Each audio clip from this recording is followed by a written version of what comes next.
Welcome to the Vernon Hills Update. The update offers information about a variety of village services. You'll meet a few of your neighbors, and you'll find out about upcoming events. On today's show, we'll check in with the Vernon Hills Public Works Forestry Department for an update on our village's efforts to combat the emerald ash borer, including plans to remove and eventually replace infected trees throughout the community. We'll meet our 2012 Vernon Hills Queens and learn about this year's Vernon Hills Pageant. Make sure to get your application in by March 10th. And we'll visit the newly re-envisioned Silk Asian Tavern. We will introduce you to the new owners, and even get comments or suggestions, please contact Mike Storto at 847-918-3560 or email Mike S. at thehills.org. Thank you for tuning into the Vernon Hills Update.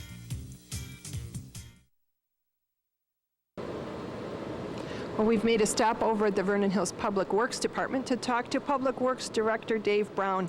And our topic is one we've addressed before, and it seems like a good time to do so again if you've been around town to see some of our trees that have been put down. So we're here to talk about the emerald ash borer. I'm sorry, it's not a topic I know that you like very much. So. Yeah, unfortunately, we've been infested by the emerald ash borer.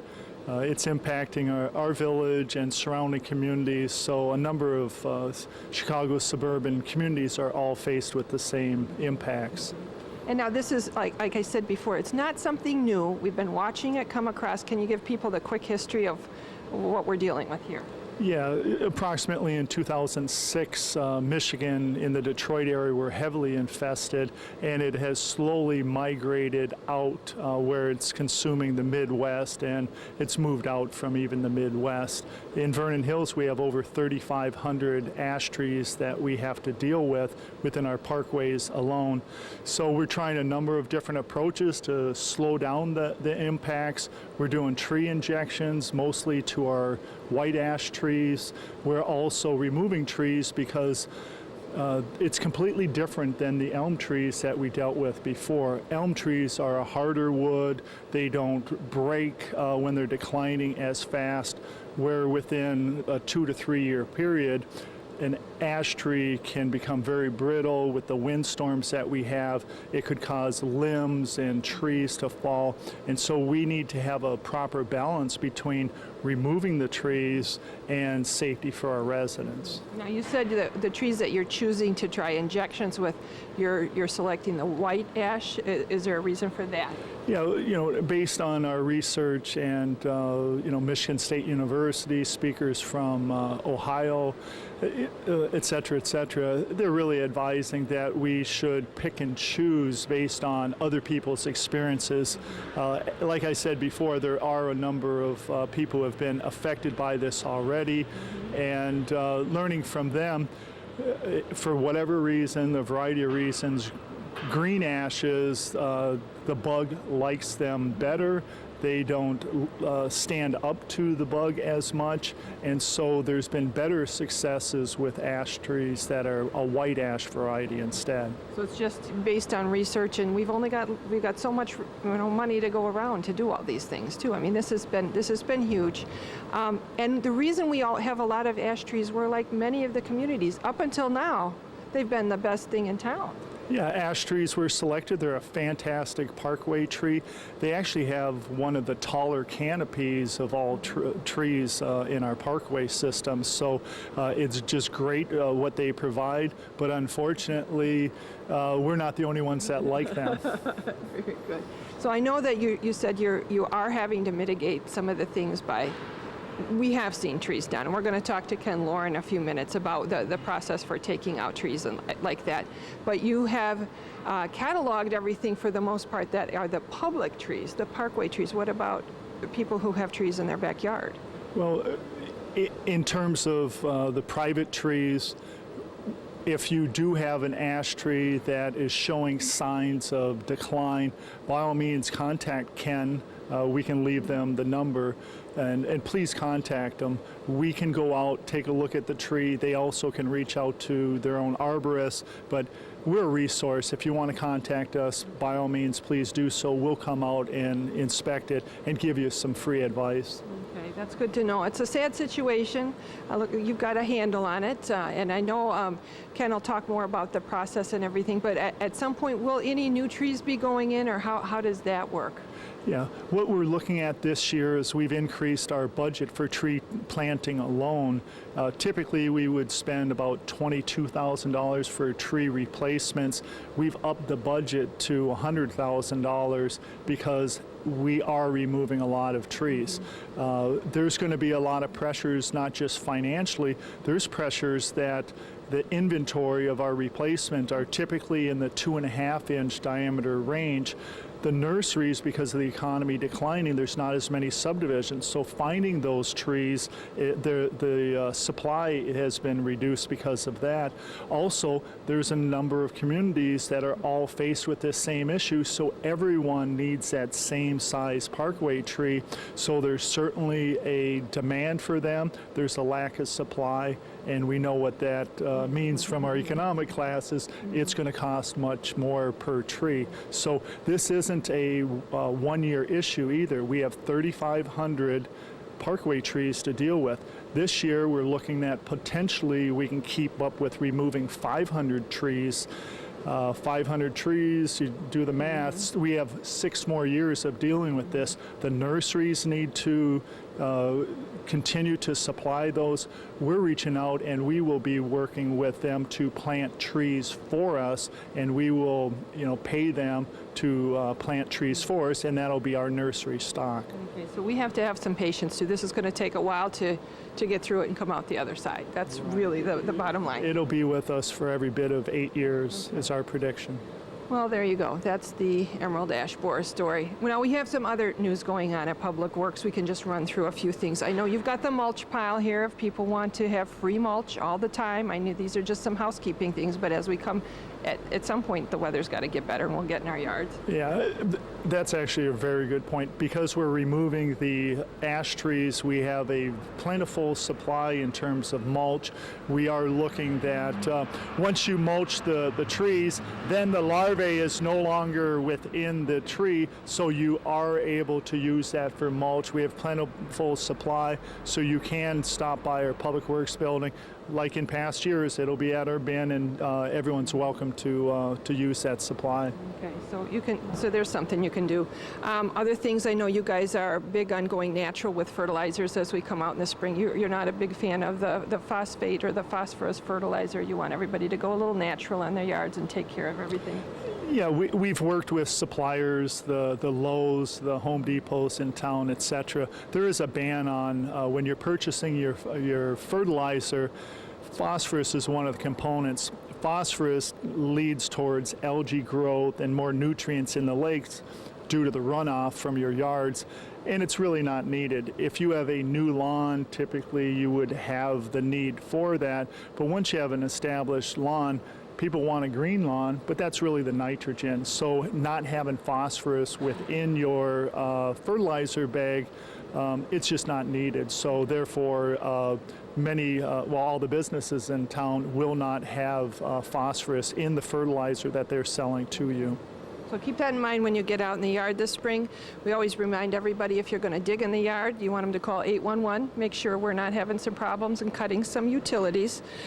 It's time to sign up for yard waste collection if you want that service. It's now called Advanced Disposal. Now's the time to sign up for that, or you can buy stickers for $2.17. You can buy it through the village or some of the providers in town. And if people have more questions, you guys are around. Your website has a ton of information, and you guys are always here to answer the phone, too. Yes, please contact us if you have any questions. If you have needs on your property in terms of us looking at ash trees or other services that Public Works provides, please contact us. Okay, very good. Thanks for taking the time. Good luck with this. I know this is a big hill to climb, but we'll get it. So thanks for taking the time to talk today. One step at a time. Well, we've moved outside, and even though we're taping this in March, it's still cold here, but the arborists and our tree guys have been at work all through this spring and into the winter. We're with Ken Lohr, one of the village's main arborists, and you do have a process you're following. I know you've inventoried trees, but can you explain to people what they can expect, first what marks to watch for, and what you guys are doing as you go through this process? Sure. For emerald ash borer removals, we're out identifying the trees. We'll put an orange dot or an orange X on the tree. We'll leave a yellow card on the door letting you know that the parkway trees are infested. If we do happen to see a tree in your yard that is also infested, we'll leave a little mark on the yellow card as well, letting you know that private property trees might be infested. And then shortly after that, as quickly as we can, we're removing the trees. We're cutting them down, hauling away the logs and the branches, and sometime in May or early June we'll be replacing the trees. Okay. And you've got them, the stumps are pretty low. I mean, you cut them right down to the base, but you said you're not going to grind out till you replant. Right. Typically what we'll do is we'll grind the stump a day or two before we replace the tree. And that said, too, we heard from Dave Brown before this that it is kind of hard to come by some of the trees. So this might, while the plan is you're replanting as you can, that might change a little as we go forward. Right. A lot of the nurseries, all the other towns in Northeast Illinois are going through the same thing. And so there's a kind of a run on trees at the nurseries, all of the same size trees. So the nurseries, the stock is very limited right now, and we're doing the best we can to diversify our selection and use as many trees as we can and replenish and replant the trees. Okay, so if they have more questions, there's usually more information on that card too, but they can always give you a call or email you or just stop by. Exactly. You can give me an email or a call, and I'll be happy to return the call. Okay, so I guess be watching for those orange dots. That's what that means. So, and we're going to be doing this for a few years, so we'll keep coming back and check in with you. But thanks for all you're doing, and I know people can give you a call and learn more. Very good.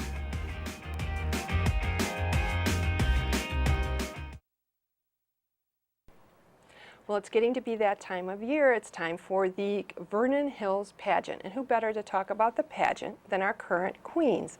We have our 3 queens here today. And I have to tell you, they look fabulous, especially considering the weather has been horrible, but their hair looks fabulous. It's wonderful to see them. We've got Valerie Berta, we've got Natalie Chiarella, and we've got Brianna Belaton. Did I say Belaton right this time? Okay, excellent. So thanks for joining us, girls. And we're going to tell people a little bit about the Vernon Hills Pageant, how it's great and fun, and what a great year you've had. But before we do that, let's introduce ourselves. Natalie, can you start by telling people just a little bit about yourself and where you go to school? Yeah, I'm Natalie Chiarello. I go to Vernon Hills High School, and I'm a senior. And I heard you're getting ready for college. Where are you going to go for that? I'm going to go to ISU to major in mathematics and minor in education. Awesome. So you'll be one of our great new math teachers coming up. Hopefully. Brianna, where do you go to school? I go to Hawthorne Middle School North. And what grade are you in? I'm in 7th grade. Excellent. Now, have you been doing anything at Hawthorne? Are you in like some activities over there? Are you a club or anything? We have rehearsal for the play, and it just started. Oh, so yeah. I'm What's the play this year? High School Musical. Oh, really? I didn't Yes. realize that. That's going to be awesome. So, and how about you, Valerie? What grade are you in? I go to Hawthorne Elementary North, and I'm in 4th grade. Okay, who's your teacher? Miss Lardo. Hello to Miss Lardo then. So we've got everybody here. You're all Vernon Hills residents. Now you guys all did the pageant last summer, like in June. So you've had almost a year. Now let's talk a little bit about what was fun about the pageant before we talk about doing the pageant. Does anybody remember anything you did over the year that you liked? Do you remember something, Valerie? The Lake County pageant was my favorite event because I got to meet so many new friends, and there's a thing that I made at school for student council.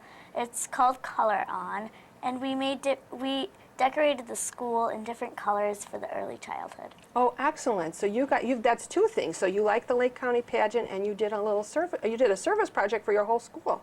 Excellent. Would you have done that before you were a pageant queen, to think of something that big? Yes, I would. You probably would have anyway. I like that attitude. So, Brianna, how about you? I know you had mentioned some projects you were working on. Yeah, at school I'm starting a Make-A-Wish Foundation because I went to a gala earlier in my reign, and I just wanted to get closer to that. So I'm doing a fundraiser at school, and hopefully all the students will donate. Okay, is that getting ready to start? We're taping this in March. This is going to air in April. So hopefully maybe you can come back and tell us how it all went then. Yeah. So that's Make-A-Wish for Brianna. How about you, Natalie? You have a lot of things to remember for the year. So. Yeah, well, actually, the event that I liked most was the one that Brianna mentioned, the Make-A-Wish Gala. It was just great to be able to see the Make-A-Wish kids and know the impact that you're making on them. Yeah. So Oh, that so was actually the children that had Make-A-Wishes Yeah, there granted were there. 3 children that were part of the Make-A-Wish Foundation that actually showed. Excellent. So that sounds like a really good year. And I know you do other things too, like when it's time to light the holiday tree, you're there, which is a little cold. Yeah. 4th of July parade, which is a little hot. So you've got a lot of things you do all Yeah, year round. You come yeah. in and do things. Let's talk about the pageant itself. Now, had any of you guys done a pageant before this? I was actually Little Miss Vernon Hills in 2009. Oh, so you had been in Valerie's position Yeah. now. Oh, I see. And any of the rest of you, now some other people in your family had done pageants, correct? Yes, my littlest sister was Little Miss Vernon Hills last year and then went on to be Little Miss Lake County. My other sister actually did the pageants as well, and this was my 2nd year. Oh, excellent. So you have it kind of in the family. But now what about you? Did you know anything about the pageant before you My went? older sister won in 2010, and I just got started to get my little sister to do the pageant. Oh, really? So your little sister's going to try. So it is kind of all in the family. Well, what about if somebody didn't have a sister or didn't know anything about this? Is that something you can give the pageant a try? Because it seems like they teach you a lot of stuff. So what Yeah. do you think about that? Well, I mean, it's just if you're like a Little Miss, Junior Miss, or Miss, you get to know the girls in all the age divisions, and you get to know them, and they feel like your younger sisters or older sisters because you form such a bond with them. I suppose you guys hang around together quite a bit when you have to go places. So you do get to know each other then. Plus, like you said, you get to meet other girls from other places too. So now, and how about you, when it was time to go into the pageant? I know there's several different things you have to do. You have to be, there's like public speaking and those kinds of things. Can you talk a little bit about how that was important and useful to you? Yeah, exactly. There's an interview, and there are different time lengths for the 3 categories, and that helps for anything, job interviews, school interviews, anything. I know it's helped me so much. Also, there was a speech that you had to give on stage. Again, different times for the different age levels. And then finally, there was a pop question. Oh, so what's pop question? What does that mean? It's a surprise question that they give you at the pageant, and you never know what's the pageant, so always be prepared. Oh, so it could be about anything, and then you just have to be ready to speak from your heart. And excellent. It seems like you could do that no problem. So, right? Yeah. So which part was the part you liked the most then?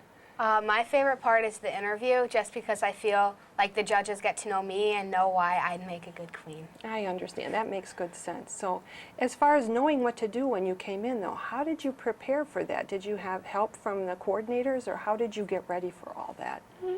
There are always past queens willing to help you. You can go and they can just talk to you about it and what to prepare for and what to expect. But also the week leading up into it, there's 2 practices, and we get together as a big group, and so they have all your questions answered. Okay, so that's where you can really get ready for everything and put your mind at ease. Well, I've heard people who say once they've done a pageant, they're pretty ready to do like the next pageant again, that they do it again. How about you? Yeah, well, I was Little Miss in 2009, and I did a few in between then and now.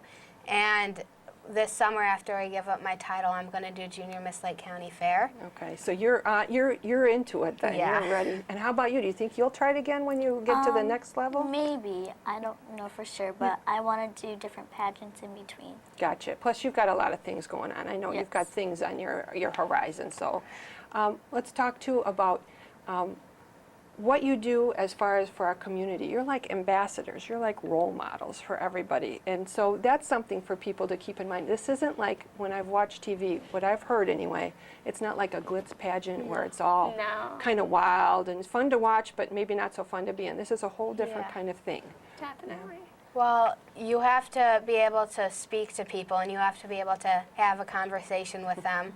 So, and when you go around the town as a queen, you talk to the little kids, and then their parents too. They want their kids to have a good role model to look up to. So that's probably more important than the spray tan or something like Yeah. that. Then And is what I mean. You know what I mean. So. Yeah.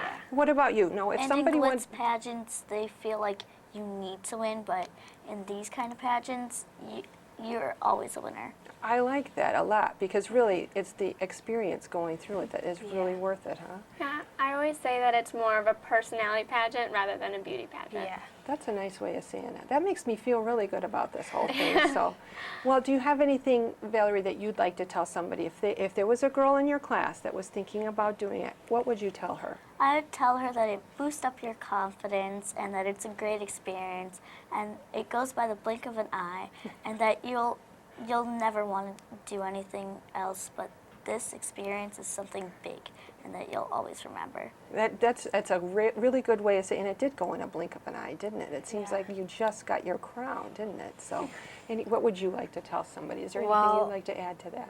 My favorite part has been the relationships and being able to go around Vernon Hills and Lake County. So, I mean, if you're my age and if you have some free time, you can go around the community and tell your friends about it too, because anyone in Vernon Hills would make a good queen. No, that's a nice. See, I tell you, these girls know what they're talking about. Do you have any encouragement for anybody that's in that older bracket? Because I imagine it's a little bit more complicated when you get older, longer interviews and things like that. Right, you always have more things going on in your life when you get older, but starting with age 16 is the Miss category, and I know that that's when you start thinking about college and college interviews and resumes.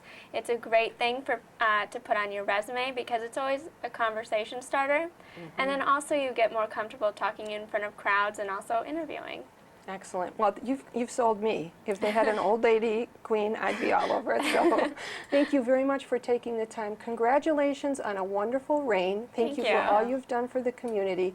And remember, if you're interested in the pageant, we're going to talk to the coordinators in a second. But give it a try. If you know these girls, ask them some questions. They're here to help you. So thanks very much. Congratulations and have a great ending of your reign. Thank you.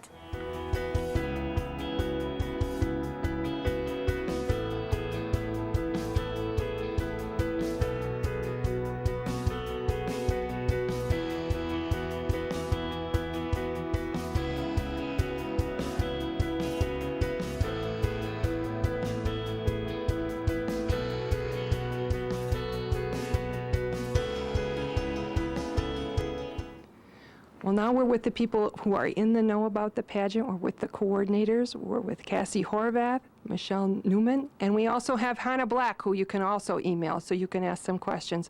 But ladies, you've been doing this for a while, and you've seen how the kids come through and what they learn and what they grow. It's been a really good experience for everybody.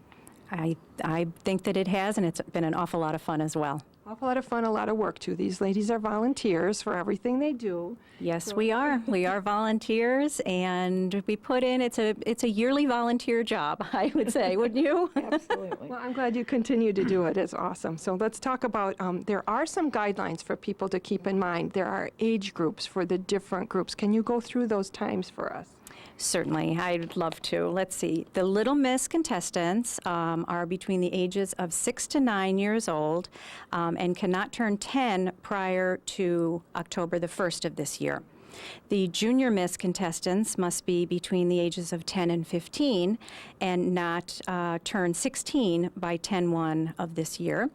And the Miss contestants must be between the ages of 16 and 22 and cannot turn 23 prior to October 1st of this year. And the reason for the ages and the deadline is the queens go on to the Lake County pageant, and we have to adhere to their date rules as well. Well, that makes sense. That makes sense. So those things are all on the website.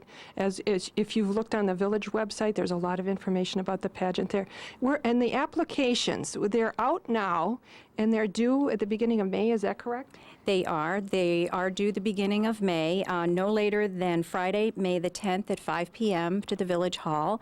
They are available on the Village website. They are available at the Village Hall upstairs. There's a table that has the copies that are up there, as well as a kiosk that's in the mall that is upstairs by JCPenney. Excellent. So you can pick those up at various different places. And when you go online, too, if you're having trouble downloading or if you've got questions, you guys' contact information is on there, too. And when we talk about, the girls mentioned it a little, this isn't like the glitz pageant we see on TV. In fact, there's rules about what the girls can wear, especially at the younger age. Right. The younger girls, the Little Miss contestants, can't wear any makeup. They dress like little girls. You know, they're not out there to look like something that they're not. Right. Right. So the junior Miss contestants can wear some makeup, but it's really about community service and giving back more than it is about glitz and a prize. And when you talk about community service and giving back, the girls mentioned a little bit about some of their projects, but that's been kind of the norm for how the Vernon Hills Queens have operated over the last many years. It is. It is a community-based event, and the girls go to a variety of programs, projects, service awards, and so on. And again, it's a great thing to be involved in. Well, and you've been involved before because your daughter, who is a great advisor to these girls, has done I was going it. to say my daughter, your daughter. Yes, it's been many years, yes. So the reward with the crown is Mom gets to help on the pageant. That's right. That's right. Just keeps going. That's what it does. Well, if people want more information or you'd like to just ask a few questions to get a better, understanding of the whole thing, there's information online. The emails are available online. You do have meetings for parents, and you've got a lot of ways for them to get up to speed, too. We do. We do an informational meeting in May that kind of walks through what the week before the pageant's going to look like. We have activities that the girls all get to know each other beforehand. We go to Arbor Theater, rehearsals, there's some pizza parties. So it's really a fun week. The girls enjoy it, and the parents are up to speed by, I think it's the 16th. Okay. It's whatever that Friday night is. So everything's all set and done. I've heard people say it's like Queen Camp, Queen Summer Camp. So that's nice. It is, yeah. And it's Mom and Dad summer camp, too. That's right. Well, thank you so much for taking the time. Thank you for your volunteer hours and what you do to make this project possible. If you want to learn more, go online, stop at the Village Hall, send an email to these ladies, and if you think you'd like to get involved, now's the time to do it. So thanks very much, you guys. Thank you.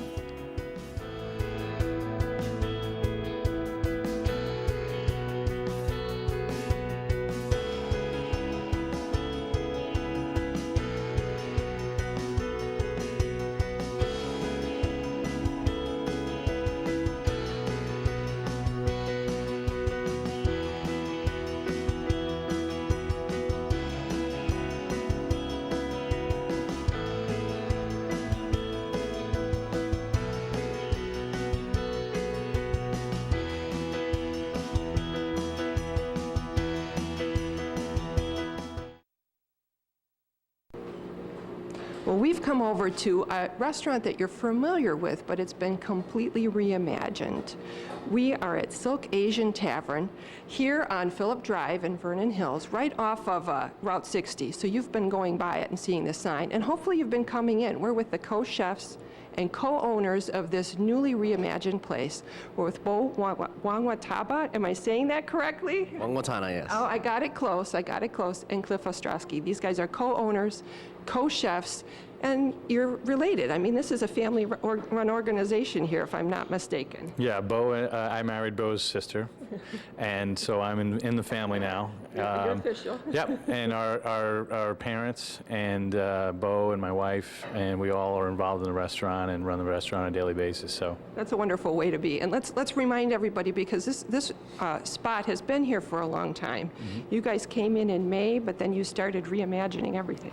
yeah, I think the vision for us coming into the restaurant was that we wanted to make it a downtown-like feel. You know, Bo and I have both been chefs downtown Chicago for many years, and I know Bo, you know, our family is from Vernon Hills, so this is kind of coming home, so to speak.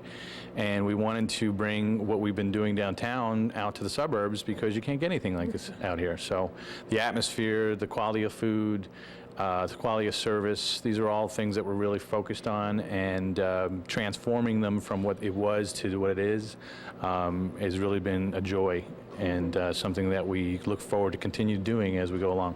Well, let's talk about that history, because you do have chef experience, you've got restaurant management experience. Tell us about what you were doing before you got here, Bo. Well, right before I got here, I actually was the executive chef of Japanese restaurant, considered one of the top 10 Asian restaurants in the downtown area. So I was there for about 5 years.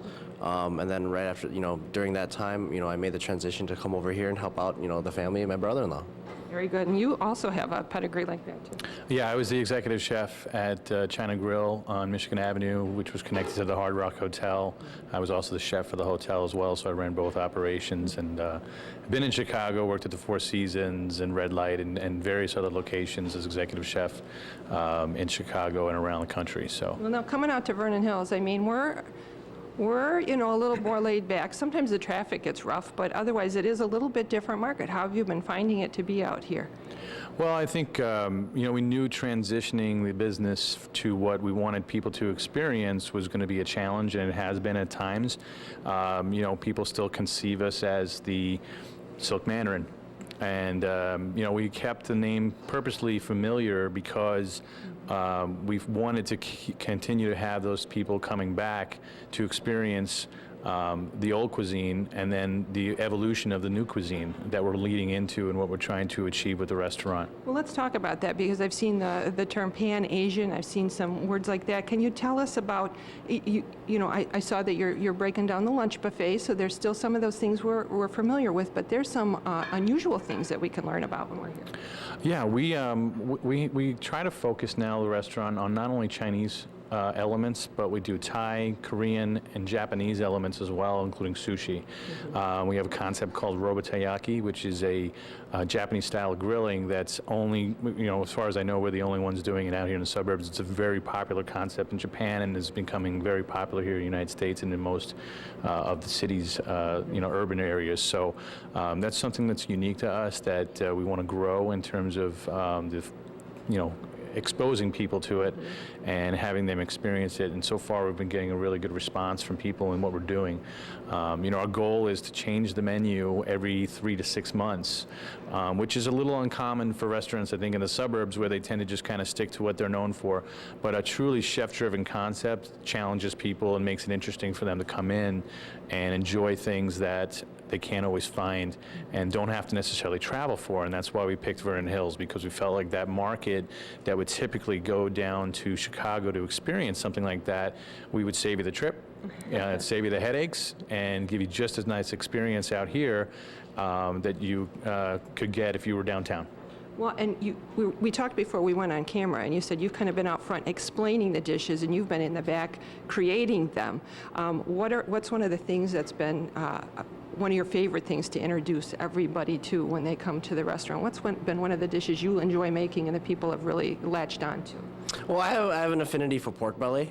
Pork, is one of those very versatile types of meat that it's very inexpensive, but it's also a very high quality item. And when I look at food, I look at the integrity of the food and how I can present it in the most simplest way possible, but still provide really great flavor. So that's really the aim of the where we want to take this menu and really focus on traditional flavors in a contemporary setting. Okay, so that's why that comes the changing it up. Now, how long does it take you to think about what that new menu is going to change over? Do you after a time you just have some ideas in your head about what direction you want to go? I like to think very seasonally. I feel that there's things that certain people crave at certain times of the year, and I think that. When we crave certain things at those times of the year, those should be presented in our restaurant menu. So, when we think about eating tomatoes and lots of different lettuces in the summertime, those types of foods are a lot lighter and they're more healthy and they're more satisfying during that season. Whereas opposed to the wintertime, we think of more root vegetables and things that are more savory, braised items, things that are more heavy, kind of comfort food in a sense. So as you're changing the menu, we're taping in March, getting ready to watch this in April. So are you getting ready for a more springtime menu? Is that kind of the feel for it all? Absolutely, absolutely. Lighter fare. The name of the restaurant is Silk Asian Tavern, and so the Asian Tavern really kind of lends itself to more of a casual style concept, but with a gourmet type atmosphere. So the tavernish type of food. One of the dishes I think Bo might be referring to that we're coming up with right now is a bao bun, pork belly bao bun, that's done in somewhat of a slider type fashion. With the steam bun that you would see if you went to a traditional style, dim sum style restaurant. There's a type of dish they have called a bao bun that typically comes with a barbecued pork element, and it's inside the bun, it's baked that way.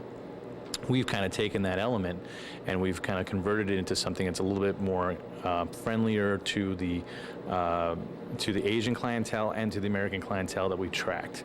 And that's really where we're kind of going with our menu, and who we're trying to attract to the restaurant is, people that want that traditional flavor, but they want something kind of unique and interesting in terms of presentation and how it's done.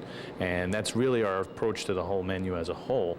And so this dish that Bo came up with is great, and it really is delicious. We've already been running it as a special and something that's going to be featured on our new menu. And it's very light, served with like a pickled cucumber and a kimchi sauce and green onions, and it's light, refreshing, it's not heavy. And to speak to what he was talking about with the seasonality, that's what people like in the spring and the summer. They don't want something that's really heavy versus a dish that we might do in the wintertime, which would be like maybe a braised short rib or something like that, which is obviously a little heavier, it sticks to your bones. Those are the types of things and changes that we're making as we go along with the menu. And I also saw online that you do a lot of smaller portions, so like you can try a lot of things when you come in here. Is that correct? Yeah, I mean, our idea, going along with the whole Asian Tavern idea, that the name Asian Tavern kind of lends itself to a Japanese term called izakaya, which is more of a casual style, small plates, kind of almost like a Spanish tapas, very similar to that idea. So our idea is, or one of our focuses was to offer some smaller portions so that people can order a variety of different items rather than having just the one entree kind of fill you up and then that's it. We like, variety is the spice of life for us. So we like to offer different types of flavors and different types of textures, as part of the meal. Okay, that's interesting. And so since I want a variety, what if I need help? Are you guys here to help me decide what I might like to try? Yeah, we're always here, number one. We never leave. And then on top of that, we have an excellently trained wait staff. We've put them through the ringer in terms of training and knowledge about the menu and knowledge about the food so that they can lead you through the experience. When you sit down in the restaurant, the first thing, the server will ask you is, have you ever been to the restaurant before? A lot of people say yes because they've been to the Silk Mandarin, but with our concept, it's slightly different. And so we feel like the service needs to be up to par to what our menu is, because we want people to understand what we're trying to achieve and how to dine and have the best experience in the restaurant, so they leave with a satisfied, notion about the restaurant. What I like about this whole idea is, first, it's family. So I have a feeling that I could bring my family in here to try something, or a business lunch, or whatever's going on, but that I won't be embarrassed if I don't know what to order, that somebody's going to help me make sure that I get something I like. Absolutely. And we do have a kids menu. I mean, our kids are here all the time with us sometimes, and we have to have things available for them. So we thought about that when we were putting the menu together and said, hey, you know what, people are going to come. We understand that it's a neighborhood area that we're looking to expose ourselves to, and most of those people have children and don't get a time to have them have a babysitter or whatever it might be. So, you have to have those kid-friendly items on the menu in order to keep the parents happy. And then, we have TVs and things like that in our restaurant that obviously help for an entertainment factor, help keep people occupied. And we have some nice music, and we have a fish tank.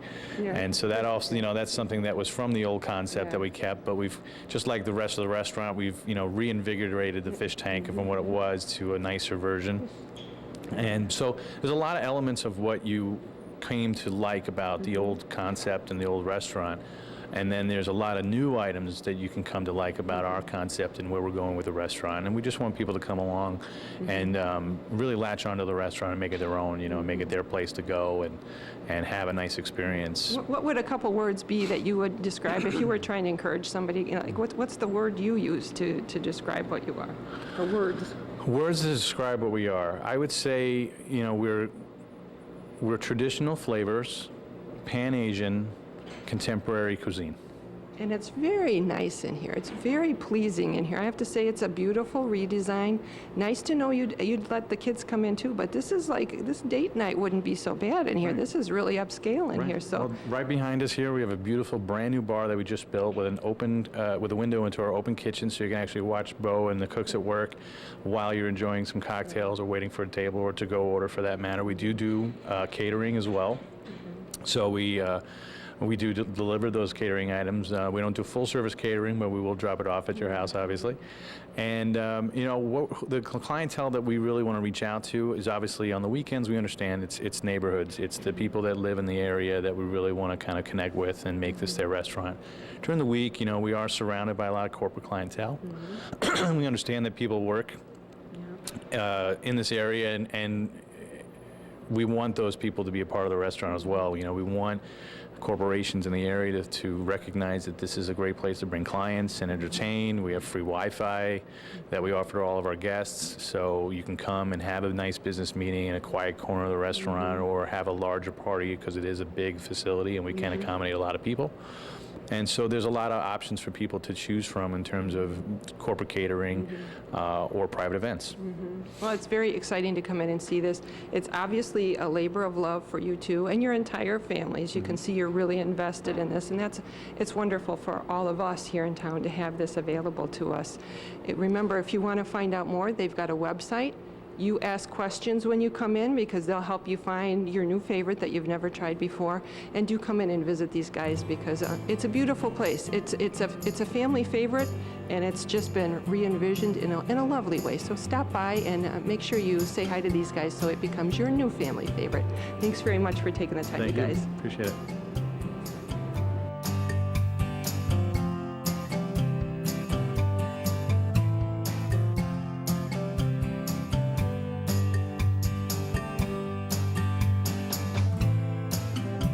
Well, we've moved over to the sushi bar, and Cliff, you were saying you've got something interesting. We can come and learn to make sushi and learn about sake? Yeah, we do a sushi class here Monday through Thursday between the hours of 4 and 6, so kind of in our downtime.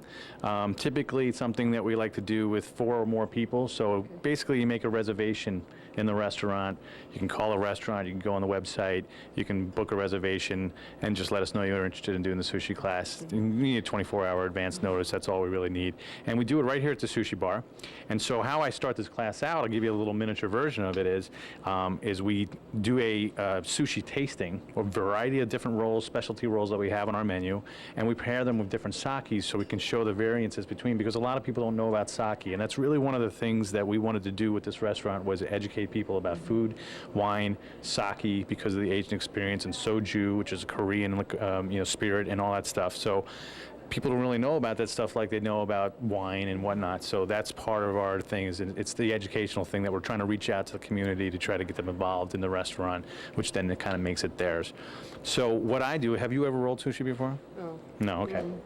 So what I do basically is I talk you through it. After we have this tasting, I talk, we have people sitting down with sushi mats in front of them and all the ingredients that they need, and we actually talk you through the process of how to roll a sushi. So what I have here is I have some nori seaweed, which is you can find in your grocery store or supermarket, whatever it might be.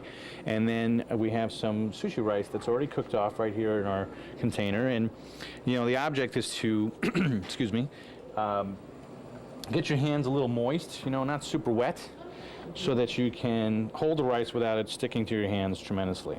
And then what I do is I make a little ball, and then I kind of break it into 2 pieces so that I can spread this out evenly across using my fingertips. Now, when the rice starts to stick to my hands, I dip in a little bit of water to get them moist again. And then what I'm trying to do here is just kind of make a nice even layer of rice across the the nori here, and you don't want to have too much. That's what the difference is. A lot of people, might take a big ball and trying to stuff it on here, and now you have an inch of rice. You want to have like about an eighth to a quarter of an inch of rice on the nori, and it should be evenly crushed and filling all the spots on the nori. Okay. Now, what we're going to do is we're going to make one of our specialty rolls, which is our hamachi roll. And hamachi is a yellowfin tuna, different from ahi tuna, which is the red one that everybody's pretty familiar with. And I flipped it over, and I have a piece of hamachi here, okay? And we're going to put some ingredients inside, and then we're going to put the hamachi on top, which is kind of a unique presentation. So what I'm doing is I'm putting some sliced avocado in the middle, and I'll take another piece here and then just kind of cut that for you guys right now. And we just, you don't want to put too much inside the sushi. And sometimes if you put too much inside, you can't roll it completely over. And the idea is not to have it overlap. You don't want to have the row of nori kind of overlapping inside the roll, because that really doesn't look like good sushi. And then additionally, we have some cucumber that's already cut, and we'll put it inside the roll here. And now, here's the tricky part about rolling sushi that everybody stumbles on. I think most people can kind of get to this point, but the hard part is one, I've wrapped my mat in plastic wrap, okay, so that the rice doesn't stick, obviously. In addition, I scoot the rice to the end of the mat. I use my index fingers and my thumb, and I pinch this together. I use the rest of my fingers here to hold the ingredients in place as I lift over the top. As I lift over the top, I release everything, and I tuck it in with my fingers, and I just kind of push down.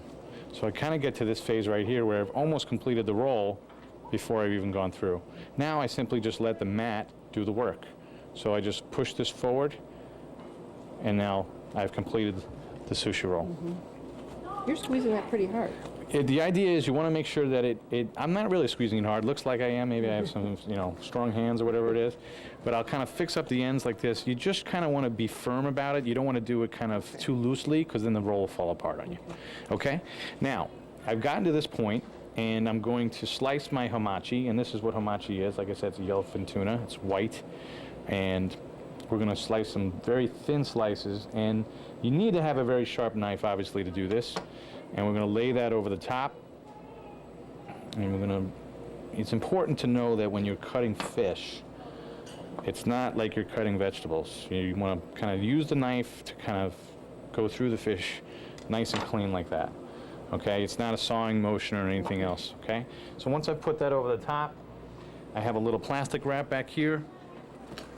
The reason I do this is so that it stays in one place. When I go to try to cut this, I don't want it to kind of get caught on the knife and fall apart and look messy. But there's one other thing I'm going to do. If I can ask you to pass me that mat that's sitting right over there. Yeah, that one. Great. Is I use a mat that doesn't have plastic wrap over it, and I then, once again, form the fish around the roll so that you have a nice even layer there, okay? Once again, cutting sushi is not like cutting vegetables or anything else.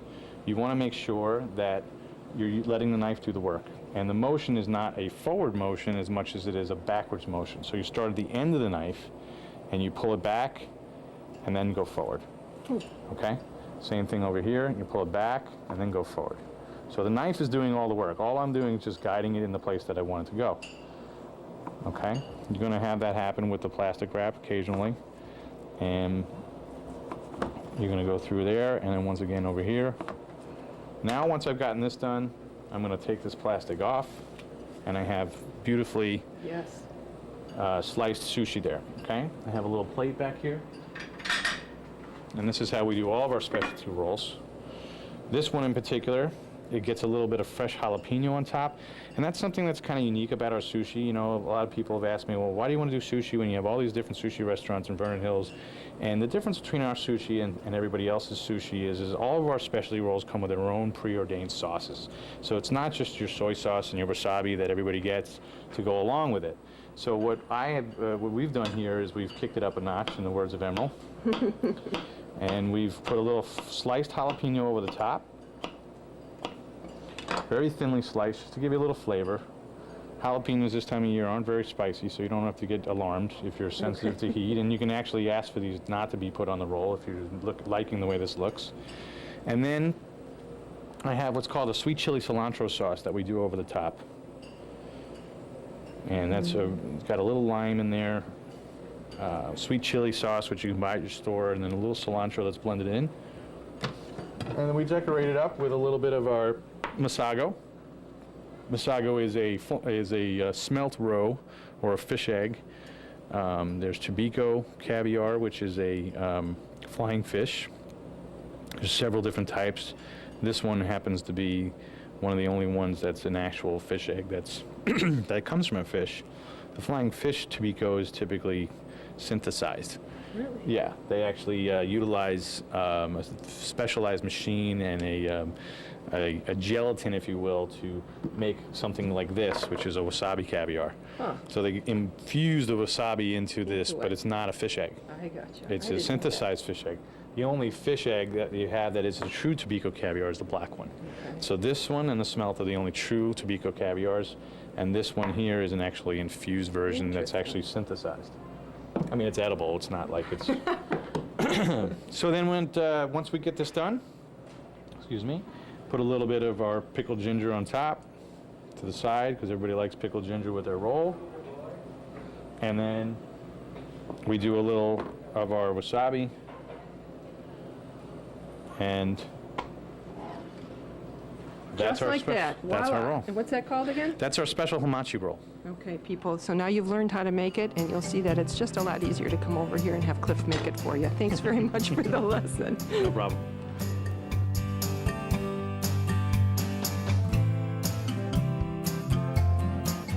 Well, Bo's been back in the kitchen making the special we've been talking about. Tell us about, remind us what this is called again? Well, this is our pork belly bao. What we have is some braised pork belly. The pork belly has been braised for about 3.5 hours in some very similar Asian ingredients with soy sauce, some sake, some mirin, which are Japanese ingredients. All encased with this little Chinese-style bun. Inside the bun itself, there is some cured cucumber. That's been lightly cured with a little bit of salt, some kimchi, and a little bit of julienne green scallions. So I'm taking a little bit of Japanese, a little bit of Chinese, and a little bit of Korean, and kind of combining this little sandwich, if you will, or Asian-style slider, familiar to most people. So it's a neat little package with a lot of really great flavors, and for a plate like this would only, would only set you back $6. So our idea of the small plates, things are priced appropriately, so you can order a lot of little different things. From our menu, and you get a wide variety of different flavors and different textures and different temperatures. And mix and match. So this is going to be on your spring menu then? Yes. Okay, excellent. So take a look at that. Smells delicious too. Thanks for making that today. Thank you.